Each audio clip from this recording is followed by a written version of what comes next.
Le réchauffement climatique est une réalité et nous sommes tous individuellement responsables de nos décisions et de nos actes. C'est vrai.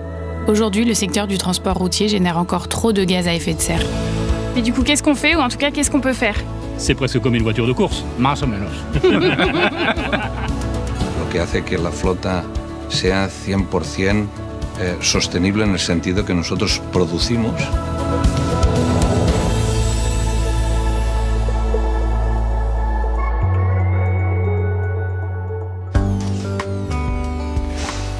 Bonjour Pauline, bienvenue à Bourg. Merci. On va se diriger vers le début de la ligne de production.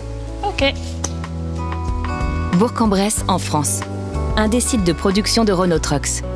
Nous sommes en mai 2023 et l'usine se prépare à la fabrication du dernier né de la gamme électrique. Très attendu, ce camion de haut tonnage va permettre de décarboner de nouveaux segments d'activité. Au moment où sort ce film, sa production en série est en cours. À la fin de notre process d'assemblage, on a le tout dernier nouveau-né de la marque, le Renault Trucks T-E-Tech. Grande fierté pour nous, puisque véhicule de demain qui devient réalité.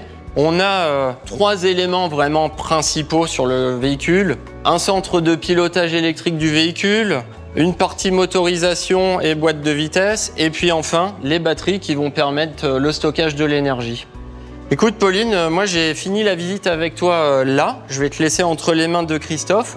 Tu es la bienvenue quand tu souhaites sur le site de Bourg. Merci beaucoup. Bonjour Christophe. Bonjour Pauline.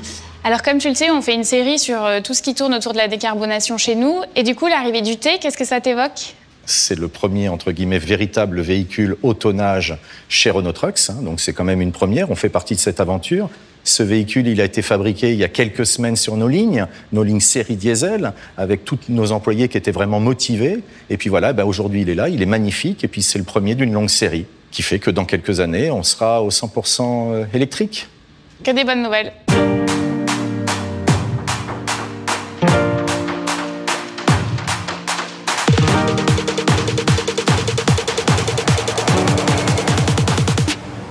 Alors voilà le nouveau camion que tu as pu découvrir à Bourg-en-Bresse.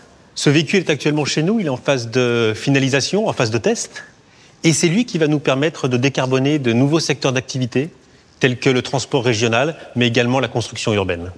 Et un camion comme ça, en termes d'autonomie, ça représente quoi? Alors en termes d'autonomie, on parle d'une autonomie de 300 km sur une charge initiale complète. Mais c'est également jusqu'à 500 km si on considère une recharge intermédiaire d'1 heure à 250 kW.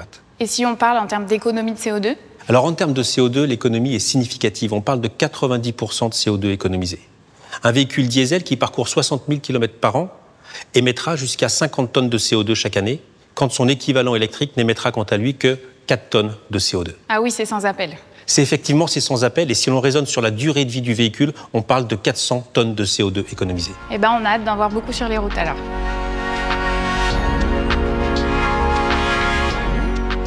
Que ce soit à destination de grands transporteurs propriétaires de flottes de plusieurs centaines de camions ou d'artisans, c'est la question de l'évolution de la logistique urbaine qui se pose.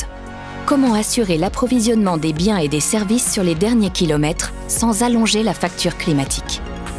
Alors, il y a un enjeu qui devient de plus en plus important, c'est celui de la logistique urbaine. On a un certain nombre de challenges à relever. Alors c'est des sujets sur lesquels les transporteurs nous attendent, mais aussi la société nous attend, de manière très claire. On a plusieurs enjeux. On a les flux, effectivement, le trafic, comme on le voit aujourd'hui. On a la nécessité d'avoir du foncier. On a tous les problèmes liés à la décarbonation et à la qualité de l'air. Qu'est-ce que les constructeurs comme nous peuvent faire pour contribuer à l'amélioration de tous ces enjeux?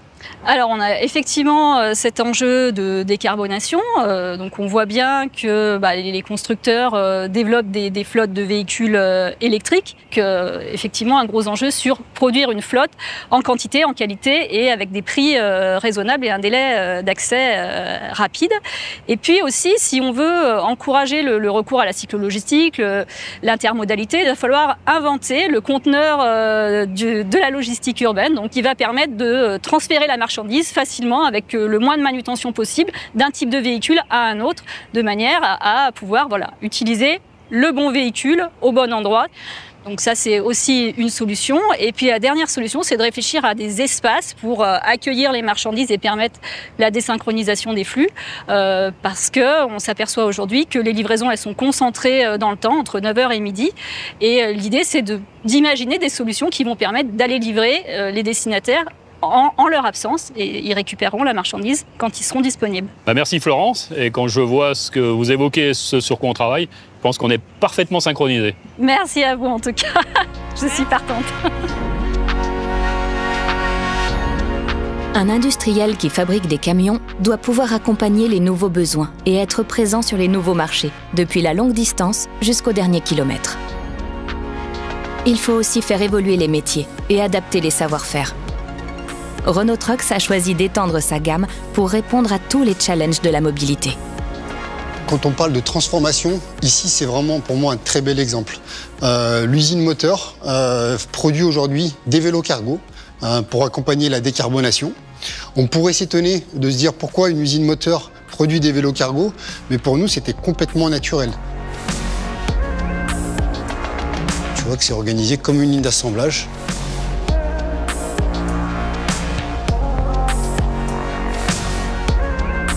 Ce qui est bien avec ces vélos, c'est en fait qu'ils sont hyper modulables. Ouais. C'est qu'avec la même base, tu peux faire plein d'activités.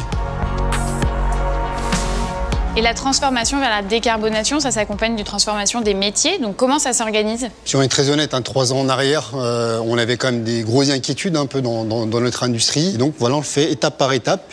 Parce que c'est pas une rupture brutale de la fin du diesel, ça se fait en biseau, quoi. Une fin et puis une montée en puissance de l'électromobilité. Entre un moteur et un vélo cargo, on se dit bon, ça n'a rien à voir. Mais finalement, on a développé et industrialisé une ligne d'assemblage grâce aux compétences des gens de l'usine moteur en moins de 6 mois.